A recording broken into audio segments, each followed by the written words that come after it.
Greetings to you. My name is Tara Brabazon and I'm the Dean of Graduate Research at Flinders University, and welcome to Vlog 228, Productivity During Tough Times. Let me tell you how we got here. A whole series of conversations were held a couple of weeks ago with some remarkable women in this program, and I'm talking particularly about Jen, hello Jen, Maeve, Cheryl and Sue. And also, and I need to dedicate this vlog to them, but also conversations with my arch nemesis in this program, my Star Wars nemesis, Jess. Hi Jess. Jess is an embodiment of everything that's fantastic about research, and you remind us every day, Jess, about why research matters. You're a legend. But conversations and concerns were raised by these great students, so I wanted to provide a more generic commentary about productivity during tough times, and let me provide a context around this. The expectations on students during COVID, the expectations on all of us during COVID, have been absolutely bonkers. Either you had to be so productive during this crisis, during this virus, that you supposedly had to use Newton and his invention of calculus during the plague as an example of what you're doing. When we say Newton, we obviously mean Robert Hooke. Only joking. And so that's one option. It's like you've got to invent calculus during this period, anything below that, and you're just not trying. And the other option is, of course, the crew that just go, well, I'm just going to remove my bra, remove pants, and watch advertorials for the next 3 months and probably drink myself into a coma most days. So there's sort of the options that are available: inventing calculus or drinking yourself into a coma. Now, as always, the truth is somewhere in between those extremes. And can I say also, academic journalism has been just bonkers during this period. And these bonkers articles have continued. A whole series of them have appeared this week that I'm recording this vlog. And I just want to log the remarkable article by Mike Marinetto in the Campus Review. And he confirmed that there had been, hang on to yourself, a jump in the number of refereed articles that have been written, under review and published between March and June 2020. A jump in refereed articles. Wow. But also we've seen in an array of writers in what I call PhD media that they've been so negative that they've been giving PhD students around the world permission to give up. And you may have seen the headlines, oh, half of PhD students during the COVID crisis want to give up their research. Yeah, headlines like that. And can I just be honest with you? If you asked any PhD student on any given day if they'd like to give up their degree, 50% would say outside of COVID that they'd like to give up their degree, because we've got to remember the attrition rate of PhD students is at 50%. So the idea that COVID has invented the attrition rates of PhD students is remarkable. And can I say, as someone who is a dean and counts the number of students, we have seen no attrition. In fact, we've seen the exact opposite, because in times of economic recession, enrolment in all university courses increases, including PhDs. And that is what we're actually seeing. So there's a lot of nonsense occurring at the moment. So I really wanted to clear the decks in this vlog this week. And I want to just look at 3 variables if I can. I want to look at PhD students, productivity, and then also economic, social, political, health crises. So let's bring those 3 variables together and see what we find. What happens now? Okay, now that's really the task of this vlog. There's no easy answers in this vlog, and there's going to be no sort of tips and tricks to make a real difference really quickly. No, it's not that sort of vlog. But what I'm trying to do is peel back and look at the fundamentals of productivity while enacting a research program. And there is some great research that I'm going to summon and talk about today, really great research. I'm thinking Uden in Open Forum published a provocative article of which the title was How COVID-19 Challenged PhD Students. Now I think the past tense there is quite interesting. But let's think about that challenge. Let's use his word, challenge, and how we can meet that challenge. And there is no doubt that COVID changed what, how, when and why we do our research. No doubt about it. And we can isolate this particular variable, but to be frank with you, throughout the rest of your research, academic, working career, there will be other pandemics. We can bet on it. There will be other huge social, economic transformations, and there is no doubt that during the rest of our lives there's going to be some stunning economic corrections. There's going to be a major transformation to how we think about globalization and the movement of people, ideas and money. You can put your house on it. So what are we going to do? What are we going to do, team? We're going to give up? We're going to work ourselves to death? Are you going to take your bra off and hope for the best? Great. Or are you going to find a reflexive space to recharge, regroup, and think about your motivations? Okay, so when change happens to us, if you're robust, you can reflect on that change. So that's the space I'm creating today, and I am going to offer 10 maxims for your consideration about productivity during tough times, and I don't expect you to agree with any of them or all of them, but maybe there is one idea that will allow you to ponder and reflect the nature of your working life and your research. There can never be a singular solution to productivity and the PhD student. Tell you why? Because we are so diverse. Our PhD students are so diverse, so there can never be a Fordist solution to post-Fordist problems. But what I want to try and do is give you some ideas, and most importantly, give you space and give you permission to think about what has occurred and how it can lead you to the next stage of your life. Let's do this. 1. Maintain low expectations, but maintain expectations. Oh yeah. Now, during tough times, tough hours, tough days, tough weeks, tough months, tough years, there are times when we just want to step off the planet. We just want the pain, the stress to end. And I really get that. I have days where I do not know how I'm going to survive the day. And they're pretty frequent, to be honest with you, where it's like, I do not know how I'm going to see the end of this day. It's such a tough day. And I end up sort of putting it into 30-minute chunks. And some days are so tough, I literally ride it a minute at a time. So I get that. Now, on those really dreadful days, I give myself one task to finish. So that means every minute I have to spare on these truly dreadful days, I work on that task and I finish that task. Now, it's great, it's terrific. If you can do 3 tasks, if you can do 5, if you can do 10, you are living the dream. But on the tough days, the triumph is completing one task. Low expectations, but achieve that expectation. So that focus allows me to have a sense of completion and achievement, even on the darkest of days. So for those dreadful tasks, days, weeks, months, years, every day, select one task and finish it for me. 2, embrace the change.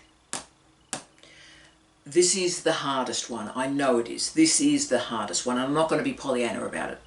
PhD students and their supervisors are often wedded to a particular project, particular methodologies, particular ways of doing things. And that can revolve around a particular design of a project, methodology, epistemology, ontology, particular ways of doing data collection, particular ways of doing theoretical analysis. And we often see incredibly evangelical commitments to particular theories and methodologies, whether it be grounded theory, which is often the worst, or people who, have a mixed method. They're very interested in mixed methodology and mixed methods, and that's great, but of course they have a particular combination of mixed methods that they're deeply wedded to, and other mixed methods, nah.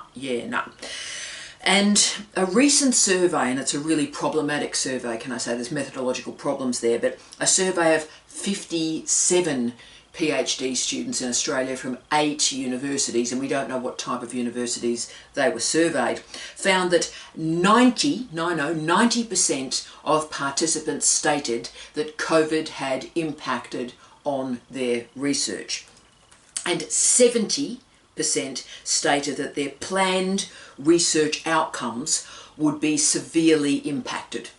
Okay, now no details were presented about the disciplines or any detail around this small survey. Okay, but let's take it as a truth. Let's take it as a truth. I don't think it should be, but let's take it as a truth. So 90% of students were impacted by COVID. Okay. The truth that nobody seems to be telling students is that every single research project is slammed, contracted, impacted and distorted. It's always changed by external events over which we have no control. Stuff goes seriously wrong all the time because it is research. And if we could predict what's going to happen, then it's not research. The successful researchers, the great researchers, do not expect a research project to follow a plan or a design to the letter. A great researcher and great research emerges when things don't go right. Great research emerges when stuff goes wrong. And the researcher has the intellectual dexterity to recognize the wrongness and do something remarkable with it. So don't treat change, even a major change, as a full stop for your research, because it's not. Every research crisis is an opportunity.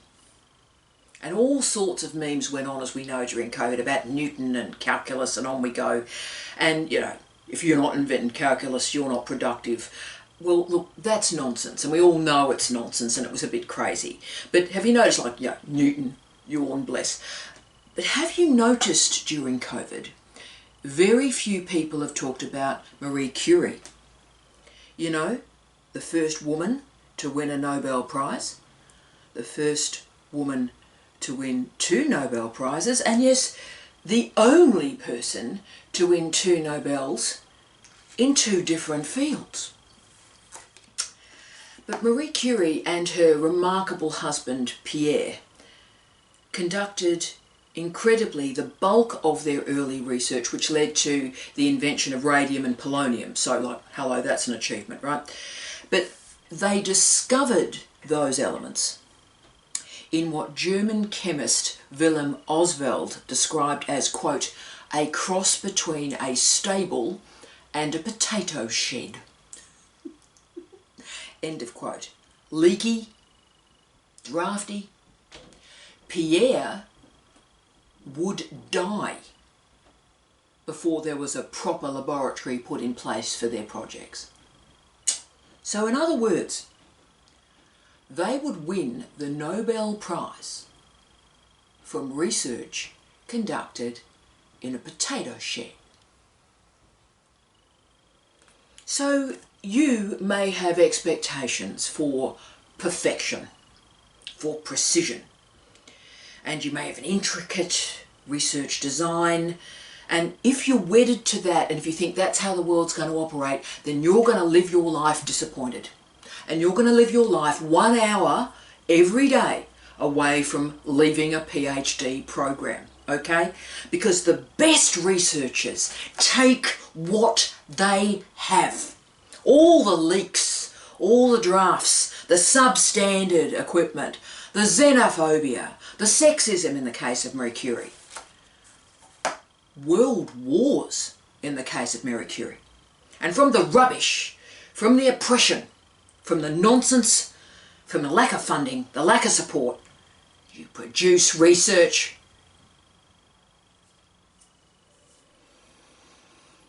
And you will make what you did not intend to make. And that's normal. That's what research is. Now, I hope COVID has taught us all a powerful lesson, and that is to value flexibility of the mind and of the body, dexterity, reflection on our research, and how to make a difficult, challenging, volatile situation into a powerful space and a powerful place for research. So I'll be asking academics like you in interviews for the rest of my academic life one question in an interview. Tell me how you as a teacher and you as a researcher managed COVID. And the answer to that question will determine how I value and evaluate your capacity as a scholar. Not how you manage research when everything's going right and there's plenty of money. That's easy, anyone can do that. What sort of researcher are you when everything goes wrong? And I'll give you a personal story on this at this point if it's helpful. I always remember, team, that the hardest 3 years of my life, I had 3 jobs, 3 professorial jobs in 3 years. In 3 different countries. England, Canada, back to England, and then the following year was Australia. So I moved with Steve between countries. England, Canada, England, Australia. Truly dreadful institutions, toxic environments, dreadful leaders. Horrific. It was horrific. It was a horror movie. Horror movie. Profound consequences on me personally, professionally, emotionally in the long term, okay?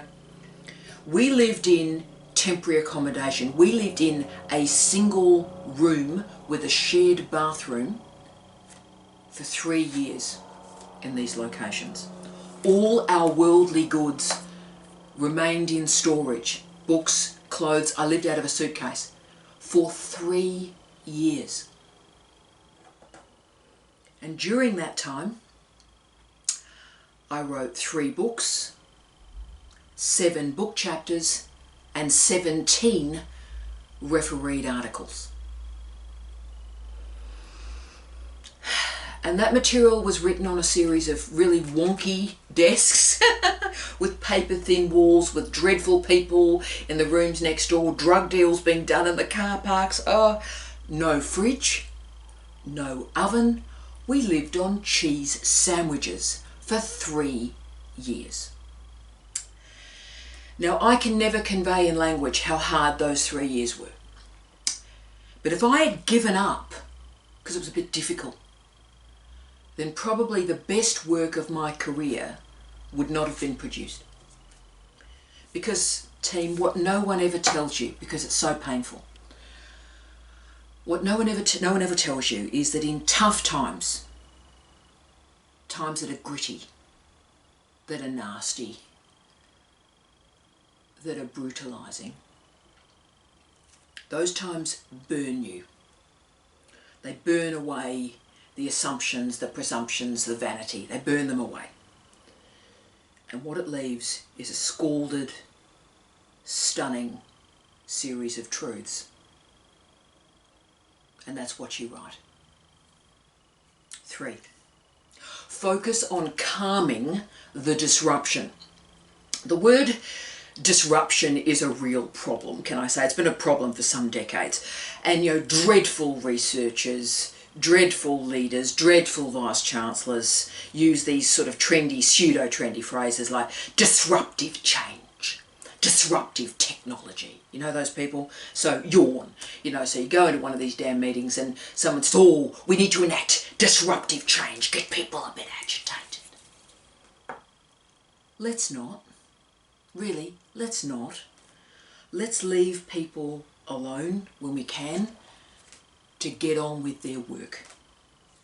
So they can care for their friends, they can care for their family, and get on with making a living, making a life. If you want a research career, if you want to research, if you want to write, then you need routine. You need normality and you need predictable behaviour. So leave the disruption to TED Talks, to bizarre politicians and some random leaders in organisations. Disruptive change, leave it alone. But even in difficult times like COVID, where everything seems incredibly chaotic, or indeed, my 3 jobs in 3 years, right? Moving countries. What you have to do is create a bubble of stability around yourself. So just about everything is out of your control. And team, that's not about COVID. Just about everything is out of your control. That is a rational, logical interpretation of the world. 90% of stuff, 99% of stuff is out of your control. That's the nature of the workplace, that's the nature of society, that's the nature of our universities. It is out of your control. So therefore, your only choice is to control what you can control and create this micro bubble of stability and know that the majority of your time will be volatile, okay? So in that tiny bubble, build a habit stack. Build a routine. So if you have only 30 minutes of your day that is in your control, then that's great. Make those 30 minutes count. Create the habit stack, create the routine, and make that time count. And render that predictable, understandable, and productive. 4. Learn from the changes in the workplace. Learn from the instability. Professor Martin Solon from the University of Southampton, hi Martin, expressed his remarkable optimism in the changes to society, the changes to the workplace, the changes to the university that he was seeing through COVID. And he described the remarkable time that was suddenly available to him when the administrative burdens from the COVID campus, the COVID university, were released. Because suddenly all the nonsense in universities was gone. The meetings that should have been emails became emails. And those people that had this incredible need to send an email, to overshare, to really express their rage. The War and Peace emails, we've talked about them in the past. People, I've got rage and I'm going to write a 2,000 word email and CC it to half of Australia. Bless. And those people during COVID basically had to have a breath, have a Bex, have a lie down, have a cup of coffee, have a drink of water, go for a walk and sort themselves out. So Professor Solon described the reduction in stress that emerged through the disconnection from the campus.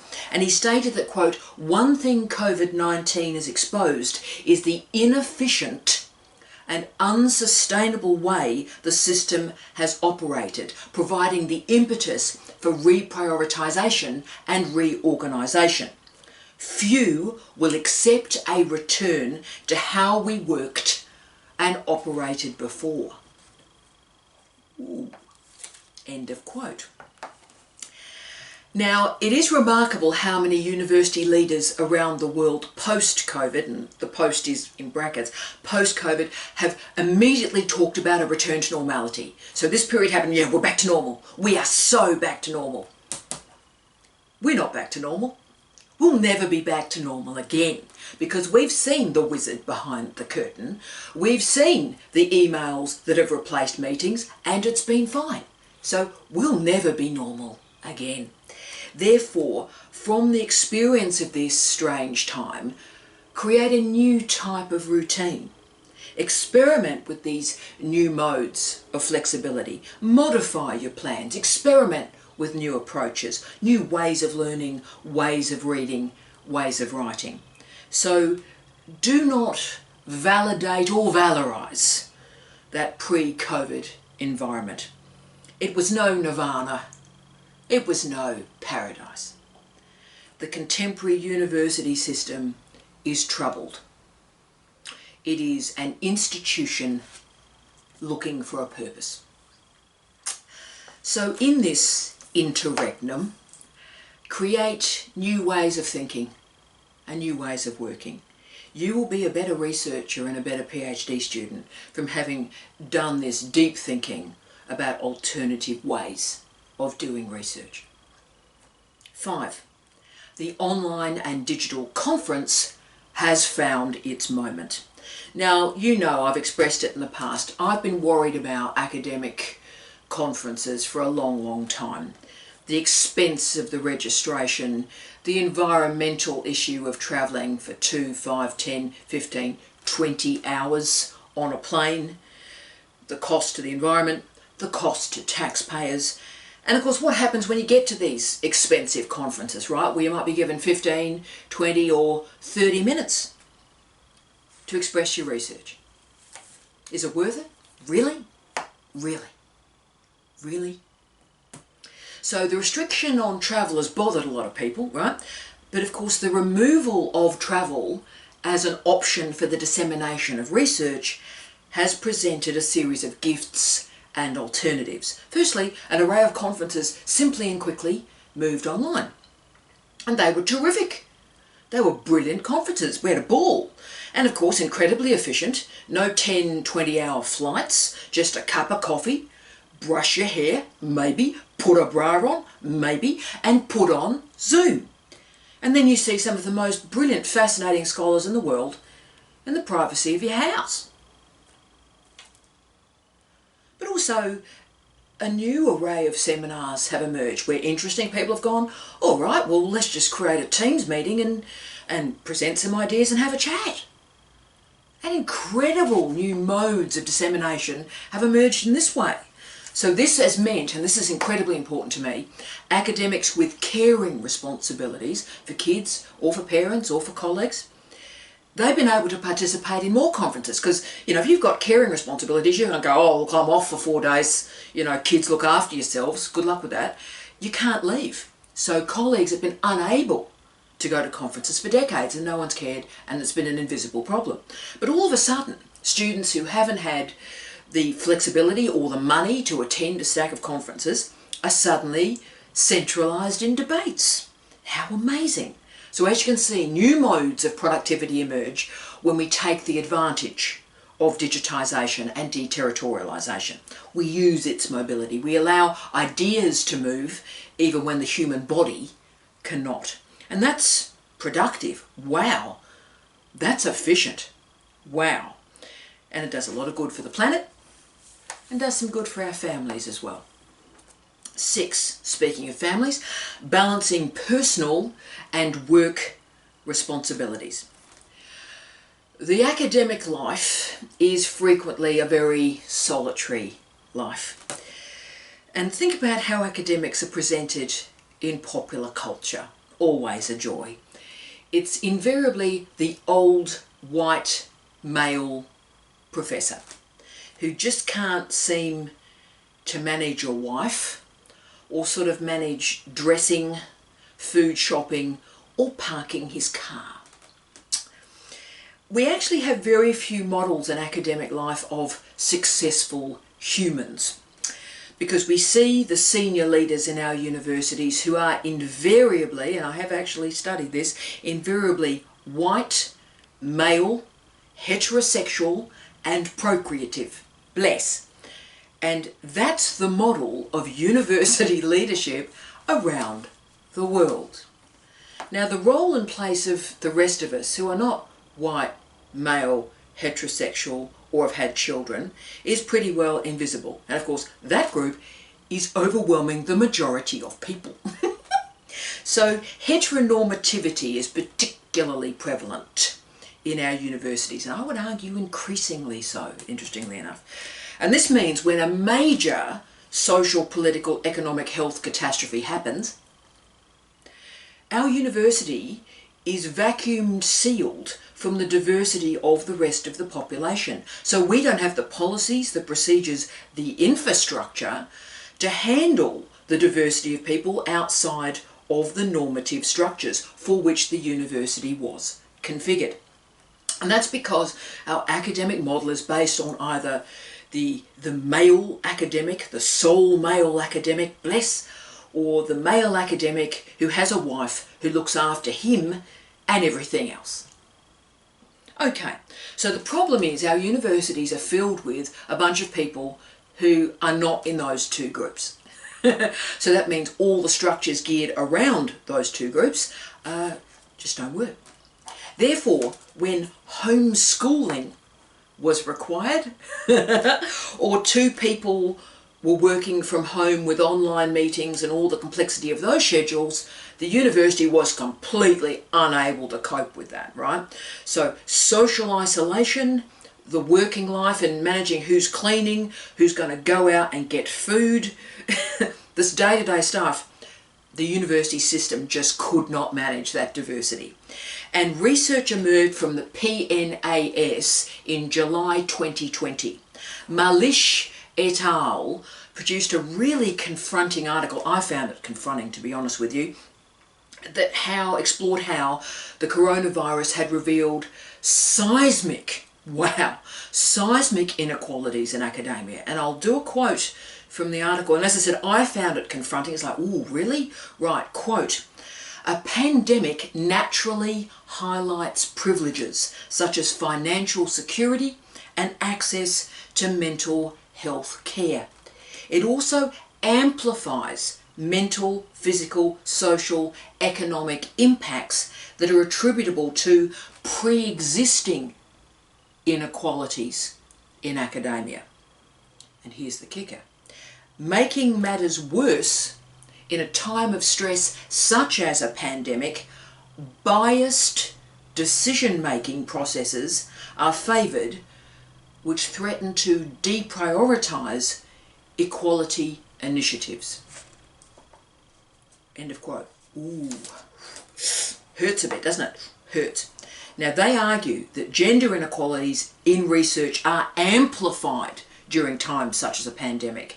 And these inequalities have been studied, and these studies are cited in this confronting article. And again, hang on to yourself. There was a remarkable study that showed that women must be 2.5 times more productive than a man to be judged as equally competent in grant applications.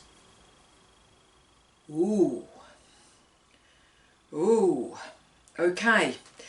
So with all the attention on teaching and the stress of teaching during a pandemic, and wow, yep, we've talked about that, women as teaching-only staff or as balanced staff, remember the research-only staff dominated by men, okay, so the pandemic impacted on teaching-only staff and balanced staff more than other groups, they shouldered the burden, right? So we all know that academic life can be all-consuming. It can be 20 hours a day, 7 days a week, forever, until we die. That's the nature of this job. Academic life is antithetical to a balanced life. Antithetical. So I think what COVID revealed is that academic life has now reached such a level of bizarreness that any disruption on it is going to topple the whole system. And it's provided, I think, a reminder of the profound diversity of our workforce in the university system and the complete inability of that system to manage the diversity going well. So therefore, diversity, particularly diversity in our leadership, is now so much more than a checklist or a mantra or a vision statement. It's now necessary to take that next step, take on that next moment in higher education.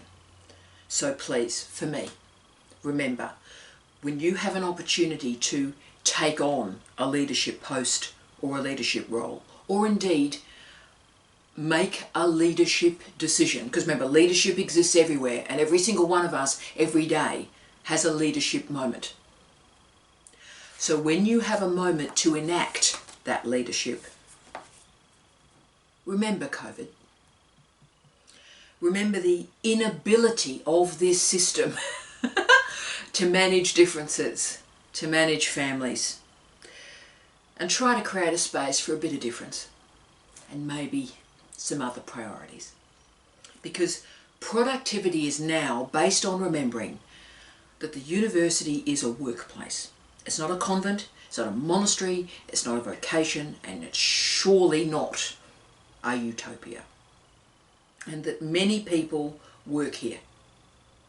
And they deserve respect. So do their families. Children deserve respect. Caring responsibilities deserve respect. And our universities have been found out. We've developed and shown very little capacity to allow academics to have any kind of life, particularly when things go wrong. And COVID has taught us that. We just have to remember it, learn the lesson, and do something.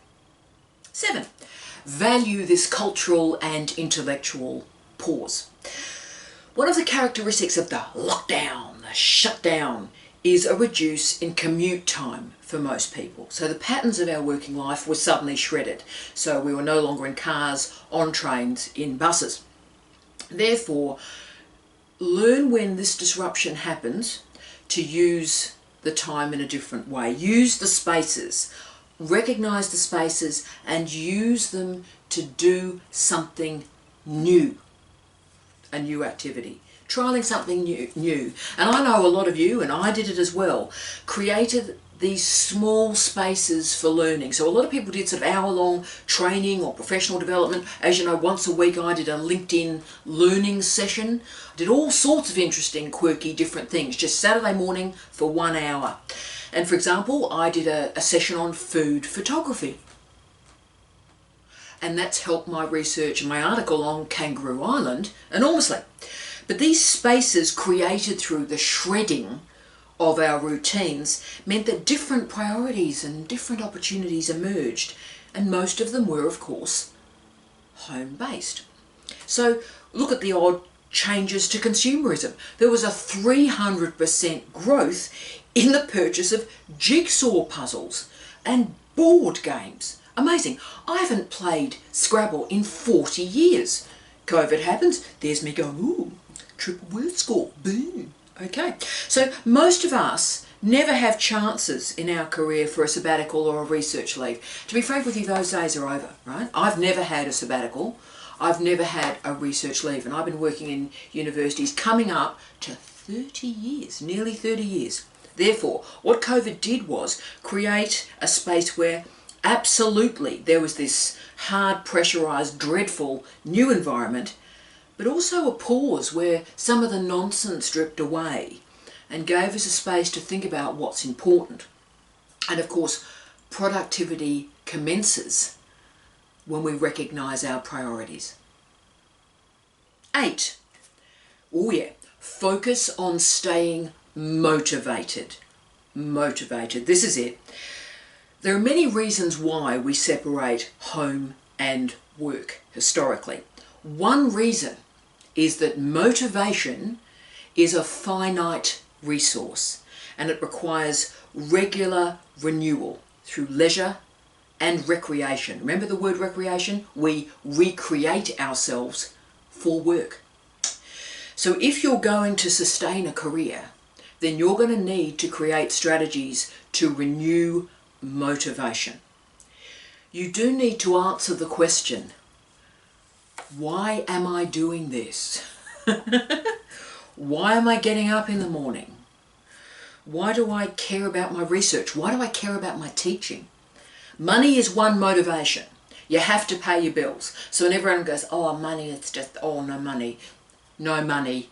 Money, motivation, pay your bills. You've got to pay your bills, right?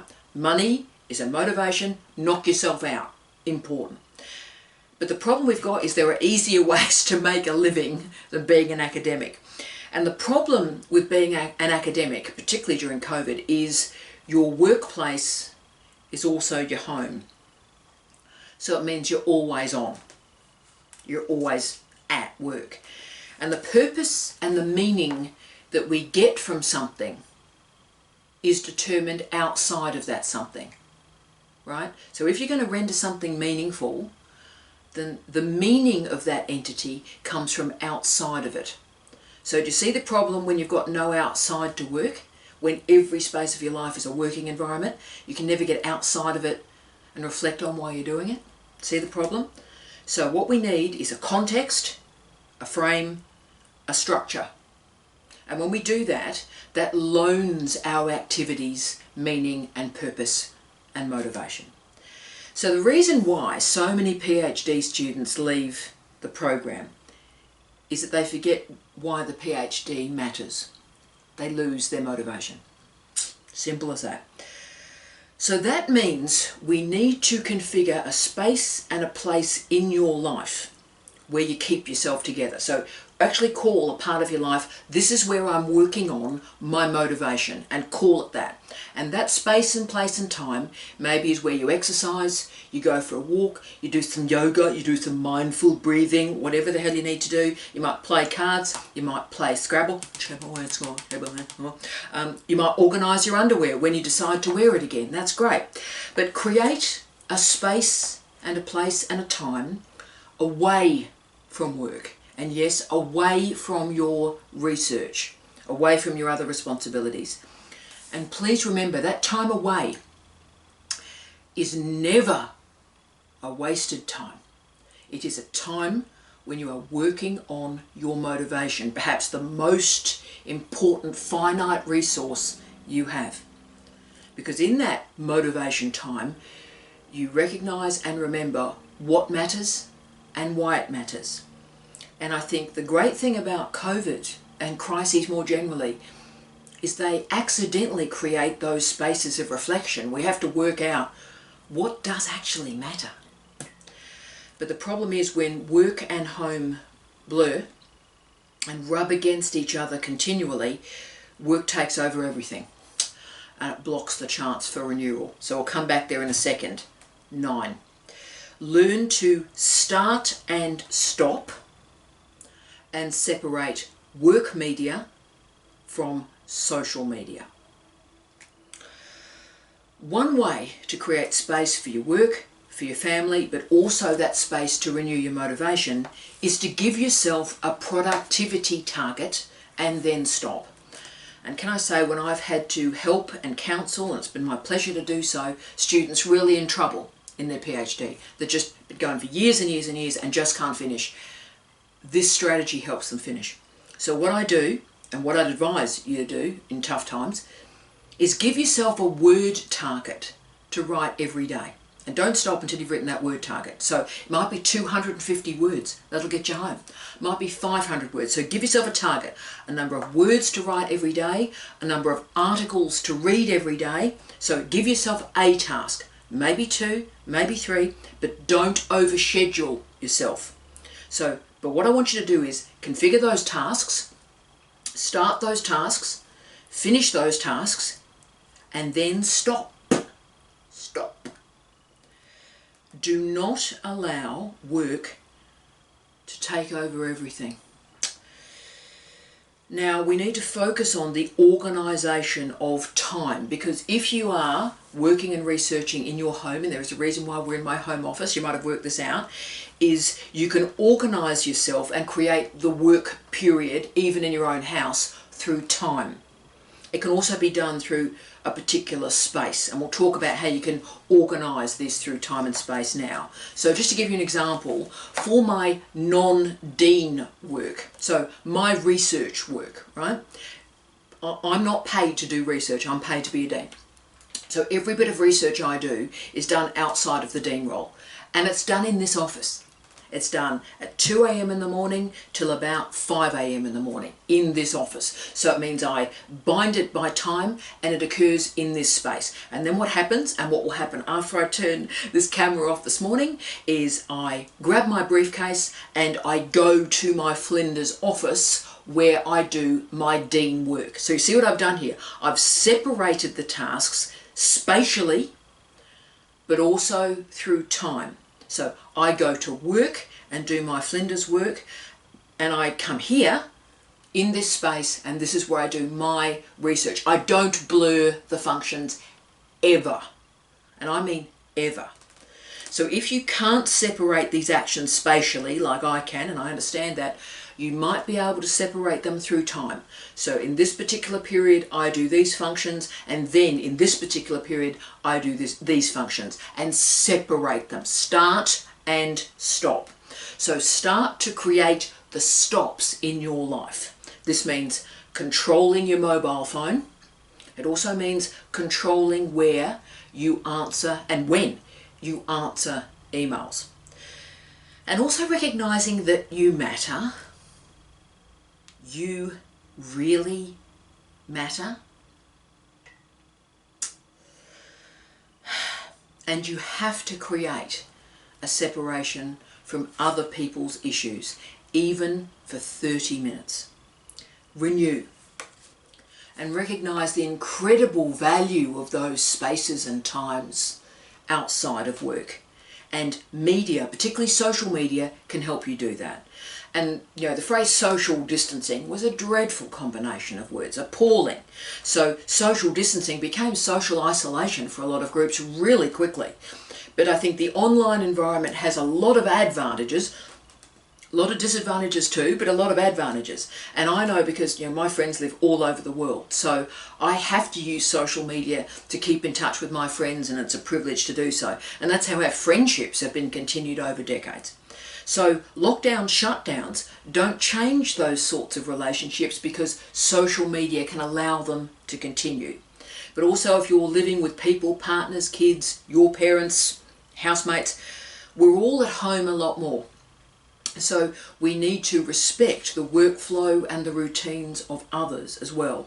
So being together a lot can create problems, but it also can create some fabulous, wonderful moments as well. So do work on spaces of separation for work and meaningful connections between people, and the separation of space and time, important, but the separation of media is important. Social media, work media, separate them. 10, find an accountability partner.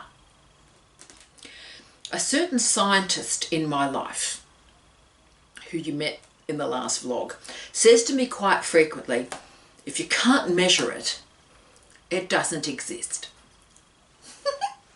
Now for my particular disciplines, I argue the opposite. If you can measure it, it's probably not important.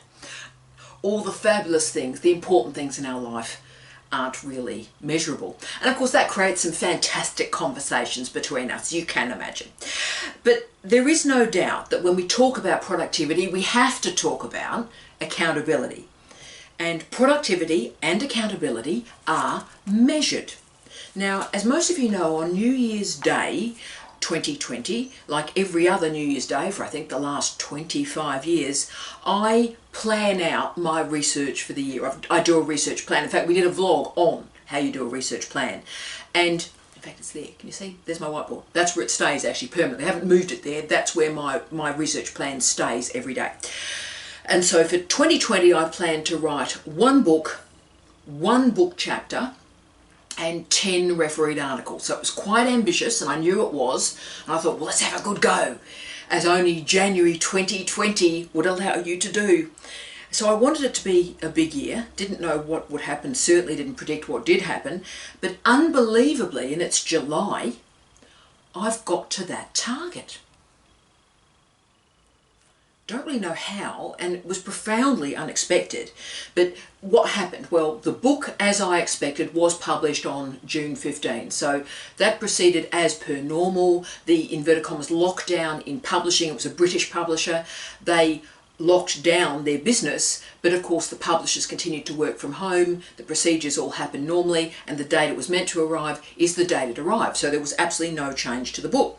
The book chapter was delivered the first week of March this year, and the wonderful academic who's editing this remarkable collection, and I'm privileged to be a part of it, was in lockdown. He was in the United Kingdom in lockdown once more, and of course he had more time available because of the lockdown shutdown, and so he edited that book much faster, and instead of appearing next year, maybe late next year, it's now appearing this year.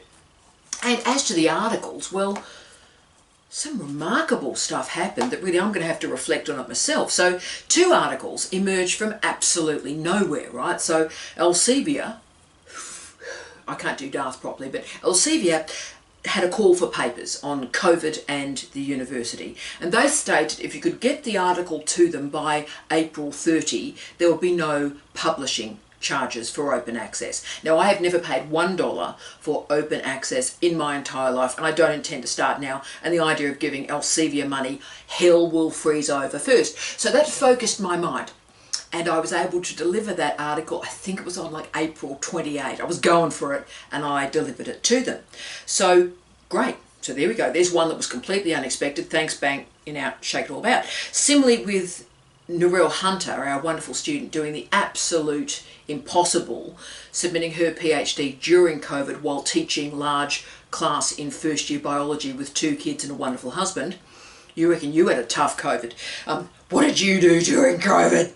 That's going to be a thing, isn't it? It's clearly going to be a thing. But wonderful Narelle, Jamie and I decided in a space of 3 weeks while she was finishing a PhD, gee, wow, to contribute to a wonderful journal called Fast Capitalism. They did a call for papers on the COVID campus. So we went, okay, let's write a third of it each, see what happens. Remarkable referee reports, some of the best referee reports I've ever seen, and was delivered in June, and it's appearing in a couple of weeks from when I record this vlog.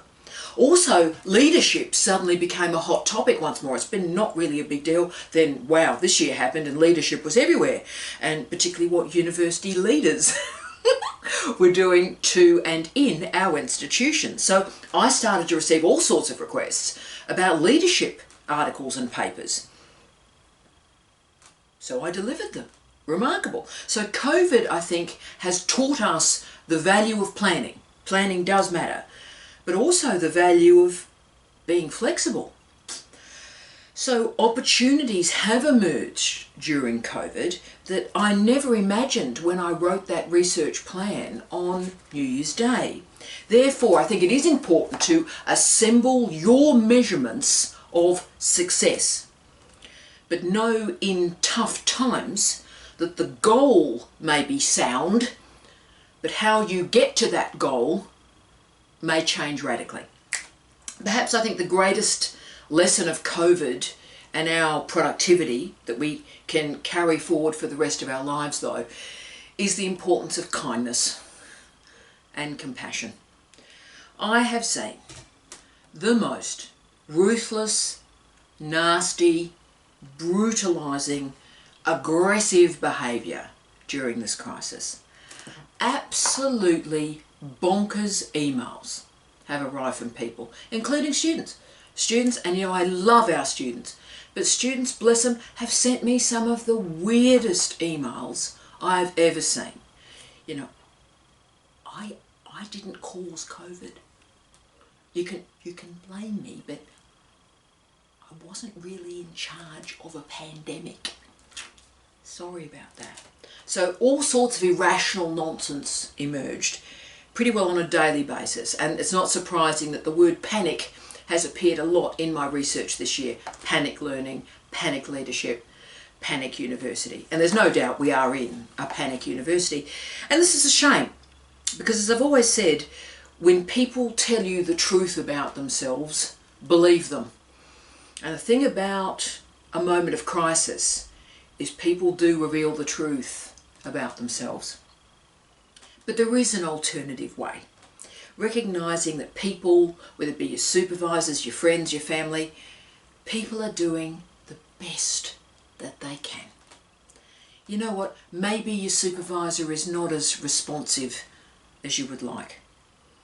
Recognise that we can never know what other people are experiencing. Family issues, health issues, what's going on in their household. So instead of sending that brutalising email or having a bit of a shout, slamming some doors, how about you take a breath and you recognise that people are doing the absolute best that they can. And that's cool. That's cool. We can and we will learn some lessons about productivity from COVID. And also I hope the other lesson we learn is that we can see and we can enable change. We don't have to hope for it. We don't have to wish for it. We can become change. We can enable change. We can lead change. I wish you love, light and peace. Tea out.